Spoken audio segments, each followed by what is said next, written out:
They grew up laughing together in a beautiful old manor, believing nothing could ever break their bond. But when their father died and the family property became a battle, love slowly turned into anger and hatred. In the end, one terrible moment destroyed their family forever. Before going forward in the story, please subscribe my channel and like and share this video. Now come the story. The house was known as Oakridge Manor. It sat on a quiet hill in the English countryside, surrounded by tall oak trees and wide green fields. The stone walls were old, the windows tall, and the garden full of roses that their mother loved. For the Collins family, the manor was more than a house. It was history. It had been in their family for over 100 years. Their father, Thomas Collins, was proud of it. He worked all his life to keep the property, even when money was tight. He believed the house was the heart of the family.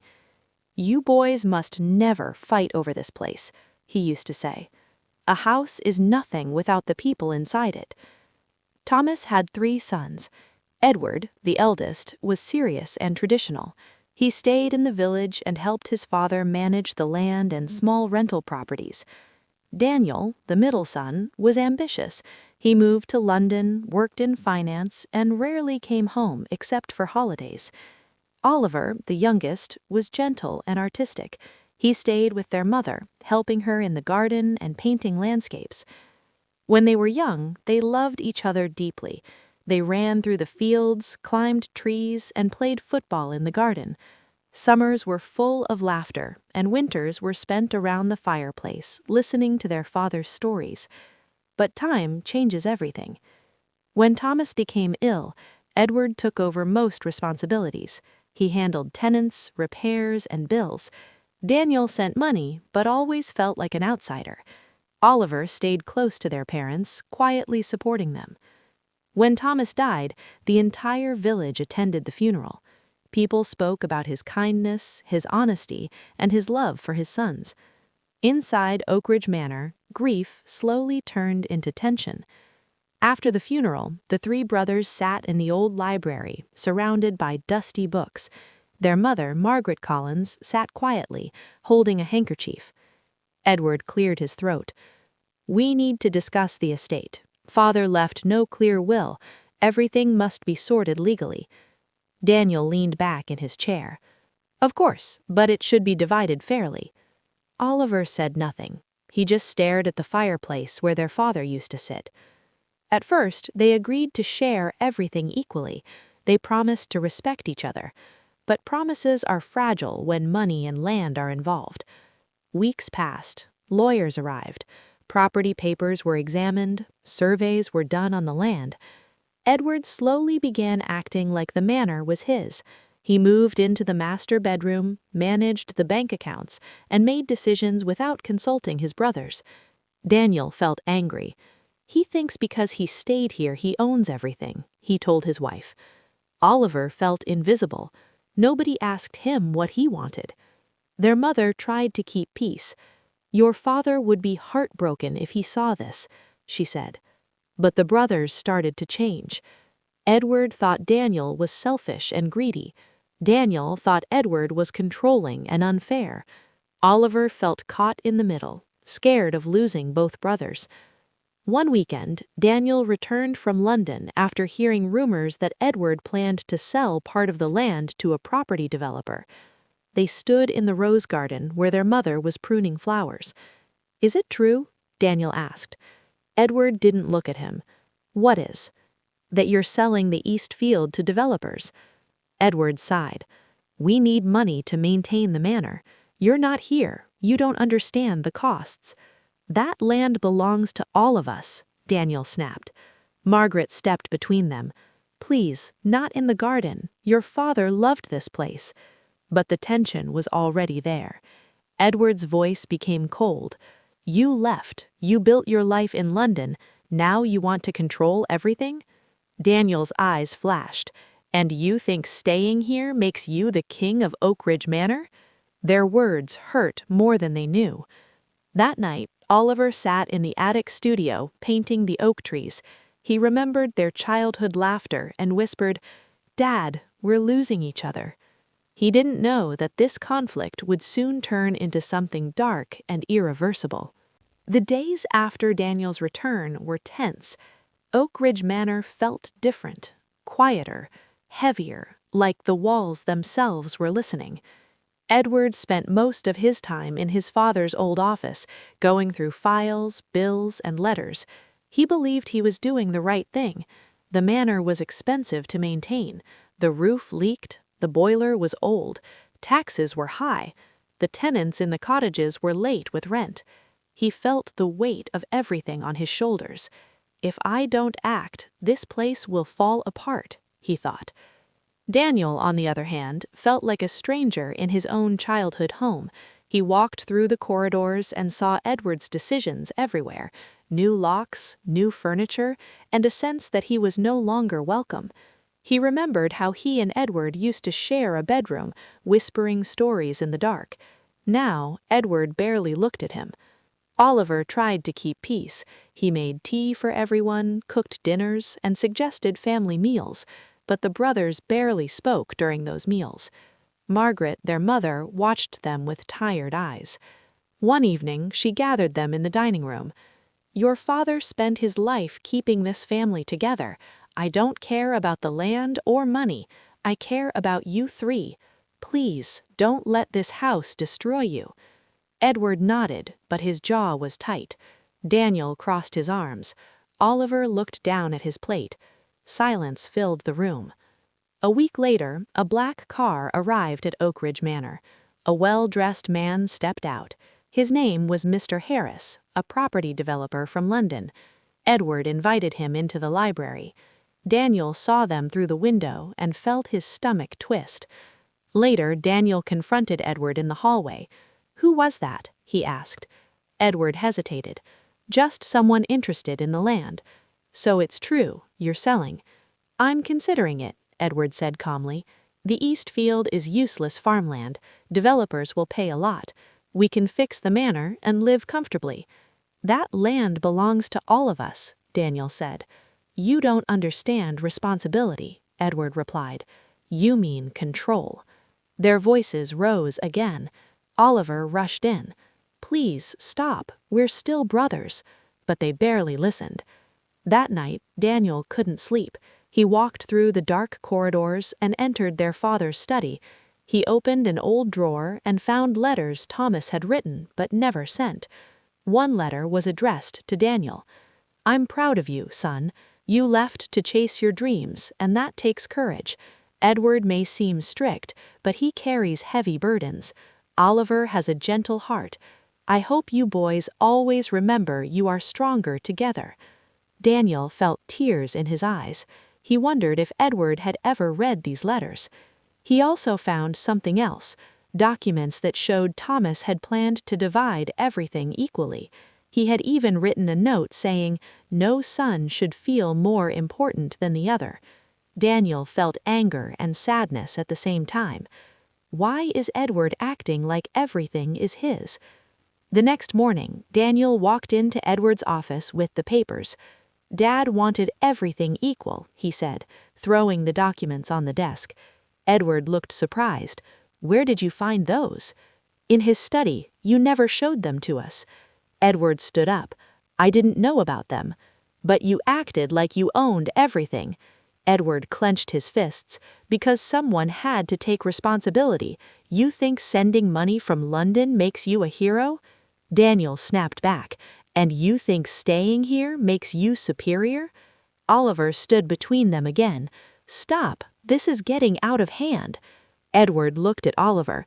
"You don't understand. You paint and drink tea with Mom. You don't deal with bills and debts." Oliver's eyes filled with tears. "I understand more than you think." Margaret's fear. Margaret listened from the kitchen. She felt fear she had never felt before. Her sons were becoming strangers. She remembered when they were boys, holding hands on their first day of school. Now they could barely sit in the same room. One afternoon, she called her friend from the village. "I'm scared," she whispered. "This house is tearing them apart." Her friend replied, Money changes people, Margaret. Edward met Mr. Harris again, secretly. They walked through the East Field, discussing prices and contracts. "This land is perfect for luxury homes," Mr. Harris said. "You could make a fortune." Edward imagined a renovated manor, no debts, a peaceful life. But he also imagined Daniel's anger. Still, he thought, he doesn't understand what it takes to keep this place alive. He decided to move forward with the sale. He didn't tell his brothers. Daniel found out by accident. A neighbor mentioned seeing surveyors marking the land. He drove straight to the manor, furious. He stormed into Edward's office. "You're selling without telling us?" he shouted.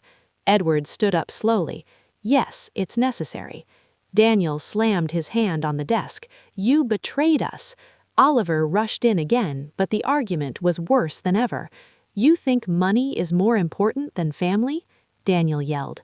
"You think dreams are more important than responsibility," Edward shouted. Their voices echoed through the halls. Margaret stood at the staircase, shaking. "This house was built on love," she cried. "Why are you destroying it?" But the brothers were already too far apart. That night, Daniel packed his bags. Daniel stayed in London for several weeks, but his mind never left Oakridge Manor. He kept seeing the rose garden, the old oak trees, and his father's chair in the library. He felt angry, but also guilty. He wondered if leaving was a mistake. Edward, meanwhile, moved forward with the developer. He signed preliminary papers and started preparing for the sale. He told himself he was saving the family home, not destroying it. But deep inside, he knew Daniel would never forgive him. Oliver tried to call Daniel every day. Sometimes Daniel answered, sometimes he didn't. "I feel like we're losing him," Oliver told their mother one evening. Margaret nodded sadly. "I already feel like I've lost both of you." The manor felt emptier than ever. One weekend, Daniel decided to return. He didn't tell Edward. He just drove through the gates and parked near the old barn. He wanted to see the house again, to feel something familiar. He walked through the front door and smelled the same old wooden floors and fireplace smoke. For a moment, he felt like a child again. Edward was in the library with Mr. Harris, discussing contracts. Daniel overheard them. "We'll finalize everything next week," Mr. Harris said. "Once your brothers sign, the deal is done." Edward nodded. "They'll sign. They don't understand, but they'll have no choice." Daniel's chest burned. No choice? He walked into the library. "Funny," he said coldly, "talking about me behind my back again." Mr. Harris looked uncomfortable and left quickly. Edward stood up. "I thought you weren't coming back." "I came to see how much of our family you plan to sell." Edward sighed. "I'm doing what Dad couldn't, keeping this place alive." "At what cost?" Daniel asked. "You're selling our history." "Our history doesn't pay taxes," Edward replied. Their voices were calm, but the anger was deep. Oliver joined them, trying to smile. "Can we talk like adults?" Daniel turned to Oliver. "He thinks we're children." Edward snapped. "I think you both live in dreams while I deal with reality." Daniel laughed bitterly. Reality or control? The argument lasted hours. They talked about childhood, about their father, about who sacrificed more. Old wounds came out. Things they had never said before were said. "You were always Dad's favorite," Daniel said. Edward stared at him. "That's not true. You stayed. You were the good son. I was the selfish one who left." Edward slammed his hand on the table. "You think I wanted this pressure? You think I didn't want to leave too?" Oliver whispered, "Please stop." Margaret listened from the hall bay, tears in her eyes. Later that night, Daniel and Oliver sat in the garden. "Do you think he hates me?" Daniel asked quietly. Oliver shook his head. "No, he's just scared. This house is his whole identity." Daniel looked at the dark manor, and it's tearing him apart. Inside, Edward sat alone in their father's study.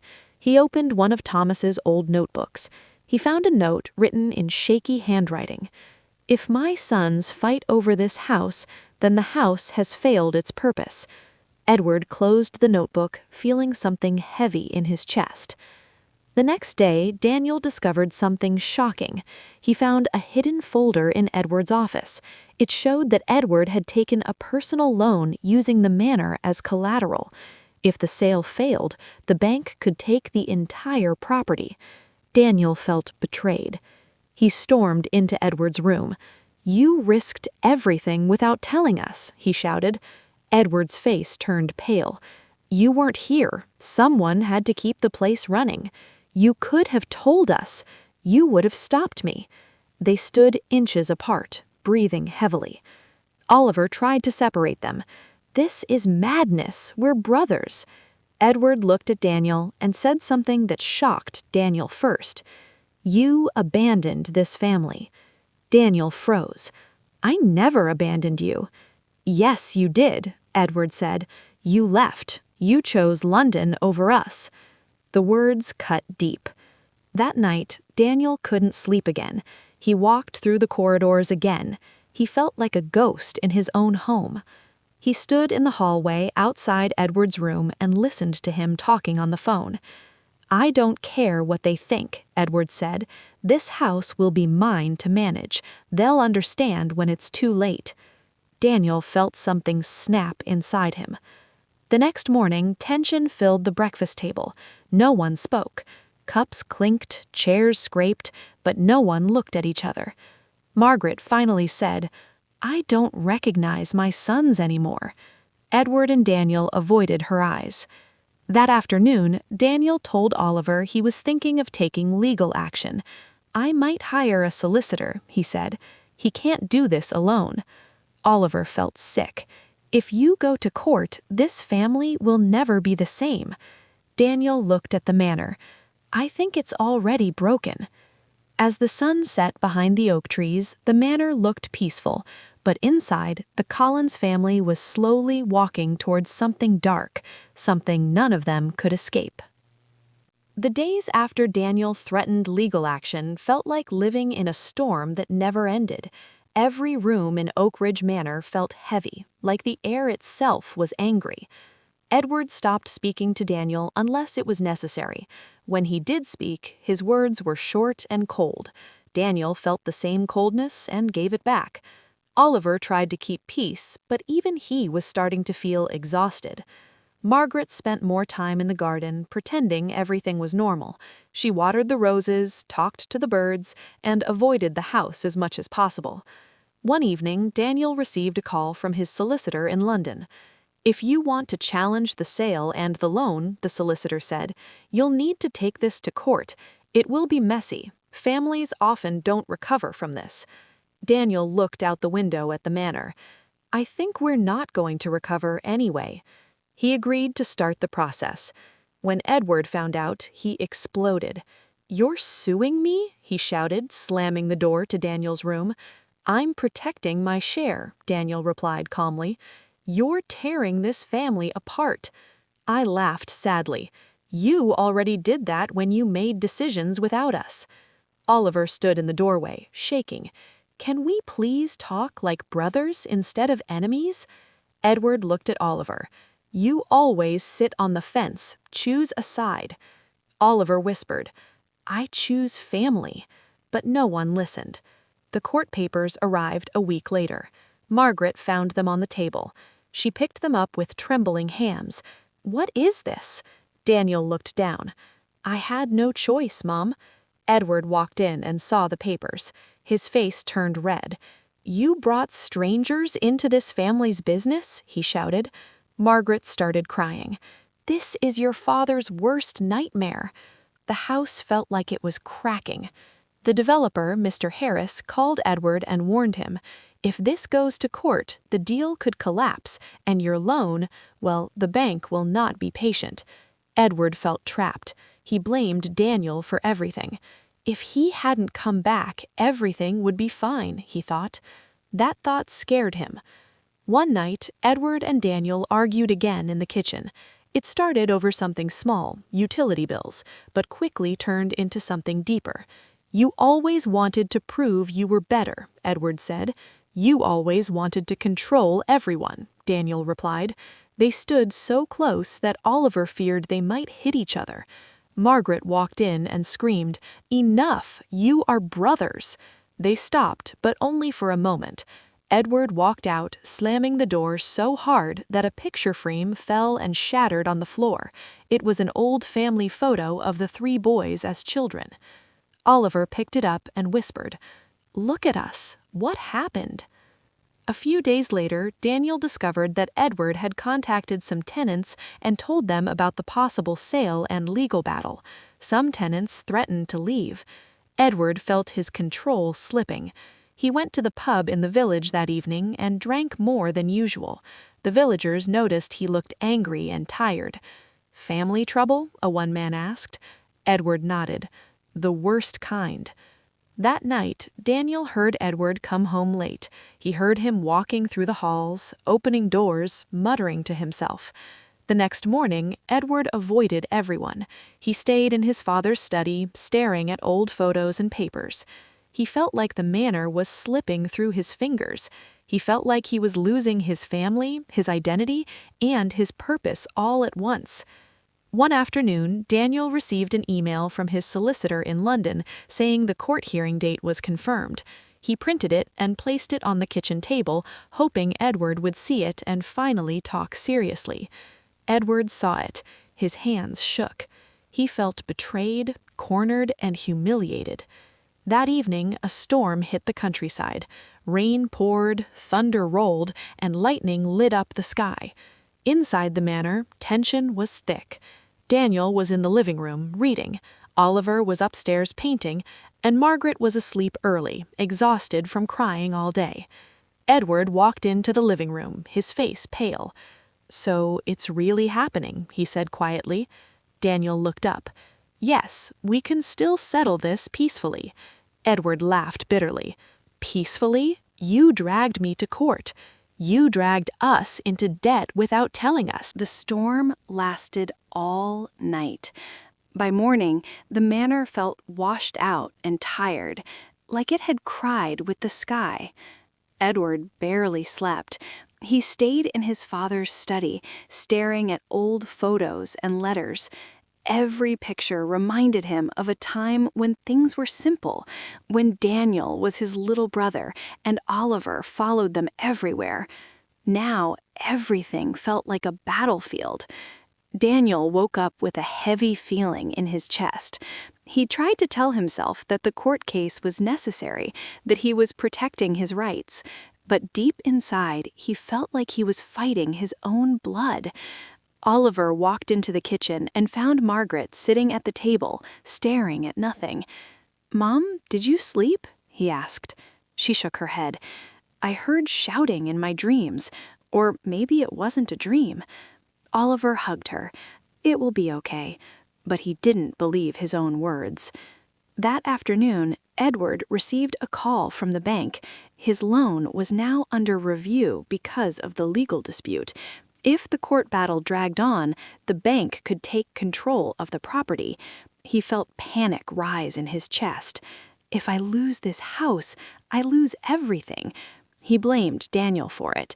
He walked through the manor like a ghost, touching walls, doors, and railings, as if saying goodbye.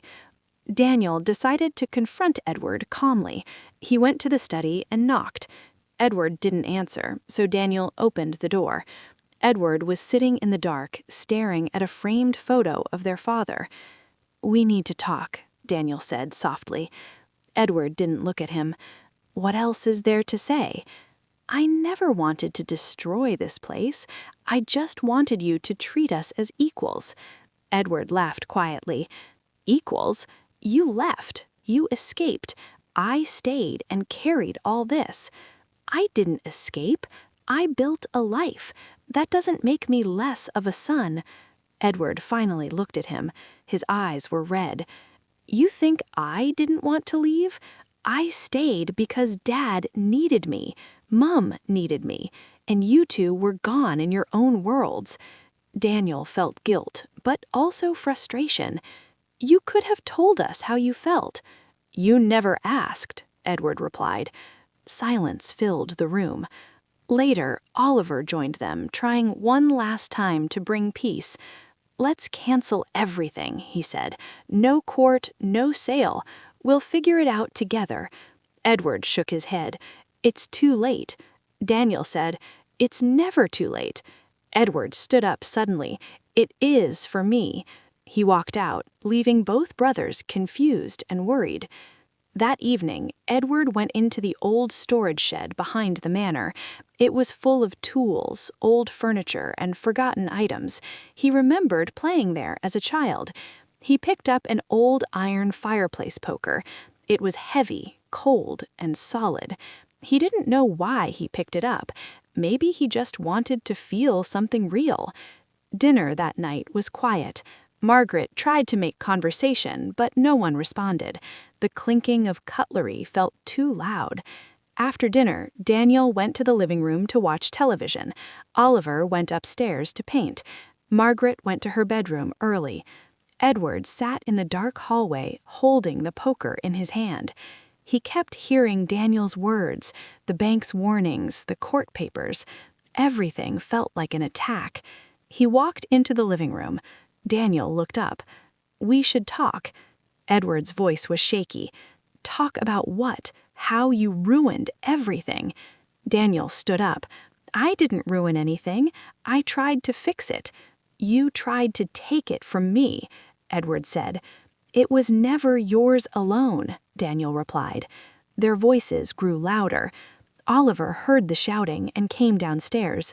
"Please," he said, standing between them, "stop this. You're scaring Mum." Edward looked at Oliver and then at Daniel. His hands tightened around the poker. "You think I'm the villain, but I'm the only one who cared enough to stay." Daniel stepped closer. "And I'm the only one brave enough to challenge you." Thunder rolled again in the distance, even though the storm had passed. Edward's breathing became heavy. "I can't lose this house. I can't lose everything." Daniel said softly, "You won't lose us." But Edward didn't hear him anymore. In a moment of blind rage and fear, Edward raised the poker. "Oliver!" shouted. "Edward, stop!" But it was too late. Everything happened in seconds, but it felt like time slowed. Edward's hand trembled as he lifted the iron poker. His mind was full of fear, anger, and years of buried feelings. He wasn't thinking about killing. He wasn't thinking at all. Daniel saw the fear in his brother's eyes. "Edward, put it down," he said quietly. "This isn't you." Oliver stepped forward, reaching for Edward's arm. "Please, brother, look at me." But Edward's mind was gone somewhere dark. He heard only the bank's warnings, the court papers, the echoes of Daniel's accusations. He felt like the house, the land, and his whole identity were being ripped away. He swung.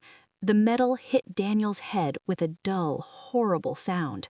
Daniel stumbled backward, shocked, his eyes wide, then collapsed onto the carpet. The room went silent. Oliver screamed, "Daniel! Daniel!" and dropped to his knees beside him. Edward froze. The poker slipped from his hand and hit the floor. I didn't mean to," he whispered. Blood slowly spread across the carpet. Daniel's breathing was shallow and uneven. Oliver tried to help, pressing his hands against the wound. "Mom! Mom, come quick!" Margaret ran down the stairs, her heart pounding. When she saw Daniel on the floor and Edward standing there, she let out a sound that didn't even feel human. She knelt beside Daniel, crying his name, shaking him gently. "Stay with us, my love. Please stay with us." But Daniel's eyes slowly lost focus. An ambulance arrived, but it was too late. The days that followed felt unreal. Edward was arrested. He didn't resist. He looked empty, like someone who had lost everything in one moment. At the police station, he kept repeating, "I didn't mean to. I just wanted him to listen." Oliver sat alone in the manor, staring at the living room carpet where his brother had died. He couldn't stop thinking about their childhood, their games, their laughter. Margaret stopped speaking for a long time. She walked through the house like a shadow, touching Daniel's door, his books, his old football trophies. "This house killed my son," she whispered one night. The court case was canceled. The land sale was canceled. None of it mattered anymore. The manor became quiet and empty. Oliver eventually moved away. He couldn't stay in a place full of ghosts. Before leaving, he planted a tree in the garden for Daniel. "This is for you," he said softly. Margaret stayed, but she was never the same. She spent most of her days in the rose garden, talking to herself, remembering when her sons were boys. Edward was sentenced to prison. In his cell, he often thought about the moment he raised the poker. He thought about how a house, some land, and his pride had destroyed everything. He wrote letters to Oliver and Margaret, but they never replied. Years later, Oakridge Manor was sold. New people moved in. They renovated it, painted the walls, and turned it into a luxury home. They never knew that the house was once full of love, laughter, and 3 brothers who promised never to fight over it. In the end, the property they fought for meant nothing. They lost something far more important. They lost their family.